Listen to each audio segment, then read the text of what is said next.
Ayan po po. Ayan po. Now we can...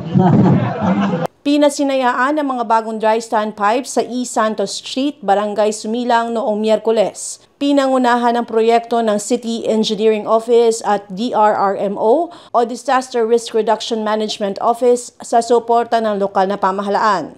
Nagsimula ang installation ng standpipe at replacement ng fire hose cabinet at accessories noong July 31, 2023 at natapos noong November 2023 na may kabuuang halaga na 764,626 pesos. Dumating sa pasinaya sina Mayor Vico Soto, Vice Mayor Dodo Jaworski at Congressman Roman Romulo. Nandoon din ang mga opisyal ng barangay at ilang mga residente. Layo ng proyekto na matulungan ng mga taga-Sumilang kung sakaling magkaroon ng sunog sa kanilang lugar. Yung mga sunog nung nakaraan, nung 80s, nagkaroon ng malaking sunog, nung 90s, nagkaroon din ng malaking sunog.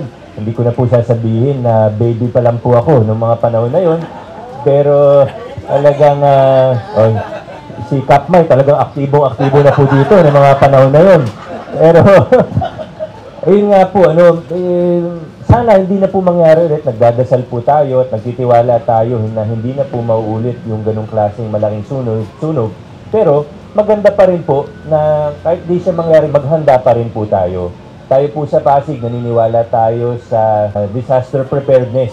Ibig sabihin, kahit malayong mangyari o malabong mangyari, paghandaan pa rin po natin. Para kung sakali ay hindi tayo magugulat, hindi tayo mabibigla, bagus ay handa po tayo.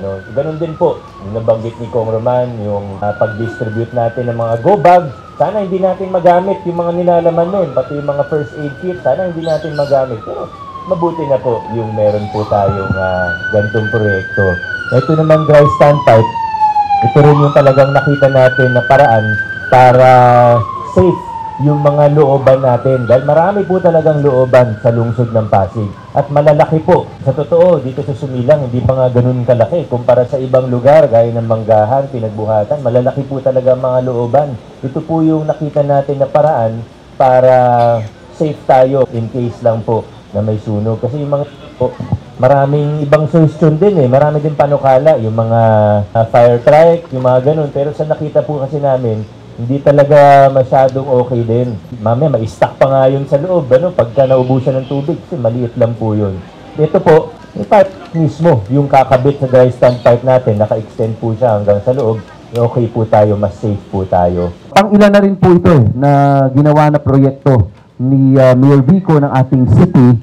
At sa totoo, nakakatuwa po yung project na ito Kasi minsan, syempre pag may ganito kami activity, pag nasasama nila ako, pinopost ko po ito itong mga ganito. Yung huli na pinost ko po tungkol dito, ginawa yun sa Bagong Ilog. Sa Bagong Ilog po, nagtayo rin sila Mayor Vico, si Vice Dodot doon ng dry stand pipe. Nagulat po ako noon, pagka-post ko po noon, tinawagan po ako nung congressman ng Ilocos Sur. Nakita raw po niya yung post na yun, yung dry stand pipe. Sabi nga niya, paano ginawa nila Mayor Vico ni Vice Dodot yun? Kasi kahit sa lugar raw po nila, sa Ilocos Sur, importante raw po itong mga ganitong alternatibo. Kasi sabi nga kanina ni Sir Roland sa totoo lang, maraming lugar, hindi naman sa Pasig, masisikip talaga yung looban Pag masikip ang looban, talagang hindi naman pwede pumasok yung truck. Dati po, meron dyan mga iniisip na bibili ng maliliit na fire truck. Pero lahat po yun. Isipin nyo po, kung maliit yung ipapasok na fire truck, ibig sabihin nun, konti lang rin po yung tubig nun. Hindi rin po sasapat yun, lalabas at papasok rin yun. Kaya nung nasabi nila Mayor Vico na meron silang ganitong dry stand pipe, talagang nakakatuwa po at nakikita po natin na sa ibang lugar ay inumpisa rin tingnan po itong ginagawa dito sa lungsod ng Pasig. Kaya sana po, pangalagaan po natin itong mga equipment na ito. Medyo sunod-sunod na naman, Kaya wag lang sana mangyari sa akin, Vice Dodot, pero na-distribute nyo na yung emergency go bags nyo. Bawat isa po dito nakakuha na ng emergency go bags. So, may emergency go bags na po. Meron po itong dry stand pipe.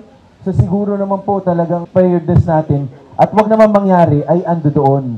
Pero ngayon umaga po, alam ko masaya tayong lahat dahil tumaga itong inauguration. Pero sabi na rin ko kanya, sabi ni Sir Alan and Sir Roland, ay babalik sila dito para dun sa demonstration paano gamitin ito. Maganda po, matutunan po natin dahil hindi naman po natin alam. Huwag sana mangyari, pero kung may mangyari, hindi natin alam kung anong oras. Hindi natin alam kung sinong nandito.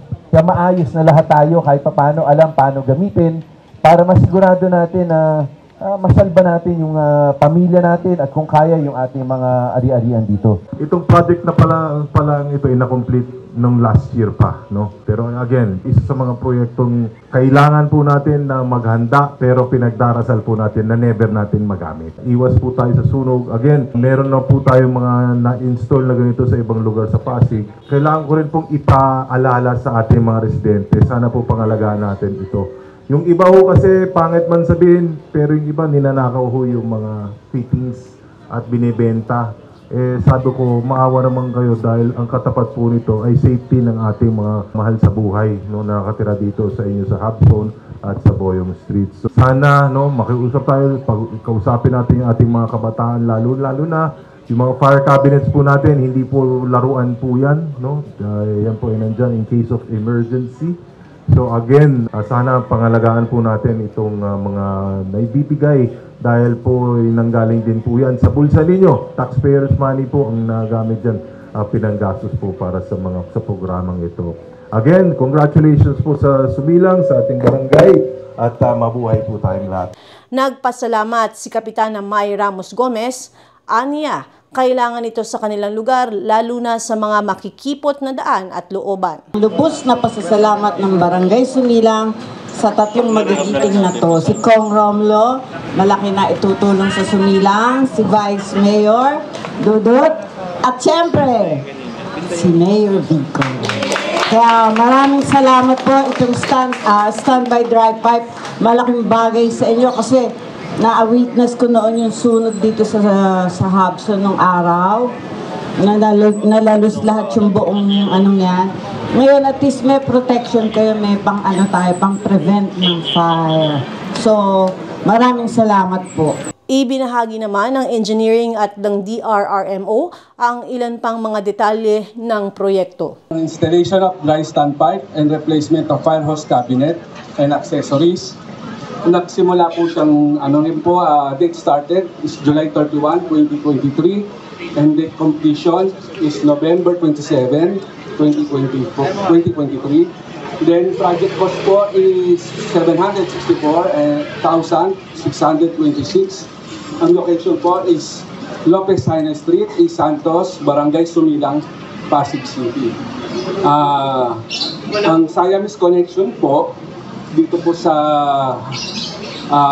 Hubson 1 is 1 unit po. Then yung sa Hubson 2 is 1 unit din po.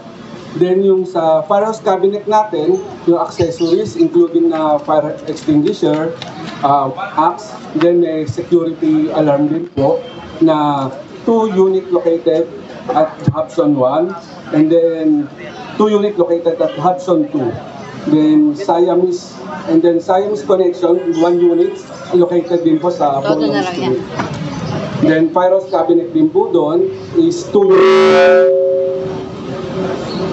Total po ng ating Siamese connection is 3 unit po. Then yung firehouse cabinet po with accessories is 6 units. Ito po ay project na pinangunahan ng ating engineering at sinuportahan po ng ating DRRMO at ng ating BFP. Nakikita niyo po sila, andito po ngayon. This is a disaster preparedness project po ng ating gobyerno, ng ating city government para po ayusan o makatulong in case na mayroon po tayong mangyaring sunog na huwag naman po sana magkaroon. And in case na magkaroon po ng sunog ay prepared po tayo. Mayroon po tayong magagamit na pampatay sunog po. Ito po, dry standpipe, makikita nyo, sinasabi ni engineer po yung Siamese twin. Diyan po yung kinakabit yung hose galing po sa fire truck. Ayun. Wala pa pong source ng tubig yan. Ang panggagalingan po ay doon po sa ating mga fire trucks na mag-responde. Tapos, sa mga gilid, sa mga looban, meron po tayong mga fire hose. Meron po tayong mga fire hose na nakalagay doon sa mga fire hose cabinets. Doon po lalabas po yung tubig pag binuksan po natin. Yan po yung gagamitin ng mga fire volunteers ng barangay na kung saan po malapit yung sunog, yun po yung bubuksan nilang fire hose doon po sa fire hose cabinet. Ayun po, ito po ay makakatulong ng malaki lalo na sa mga maliliit nating mga iskinita dahil karamihan po yung mga truck natin hindi po makapasok. So baka makadisgrasya po, makabangga pa po yung ating mga fire trucks, makaipit pa. So mas maganda na meron po tayong dry standpipe, i-connect lang po sa fire truck and pwede na pong gamitin ng ating mga fire volunteers. Ngayon po sa paggamit, na-coordinate na po namin na Sir Brian ng engineering sa ating BFP na magsiset po sila ng time para ituro doon sa mga volunteers natin and kung may mga willing na malapit po dyan sa ating mga fire hose cabinets ay pwede rin pong turuan. Mas maganda yung nasa malapit mismo, nasa tabi para mabilis na action pag meron po tayong sunog.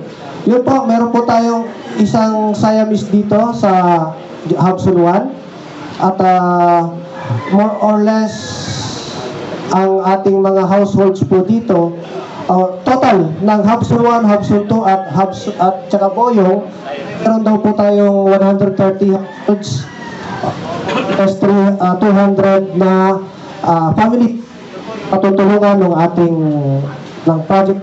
Ako si Luan Peñano para sa latest ng iNews Pasig.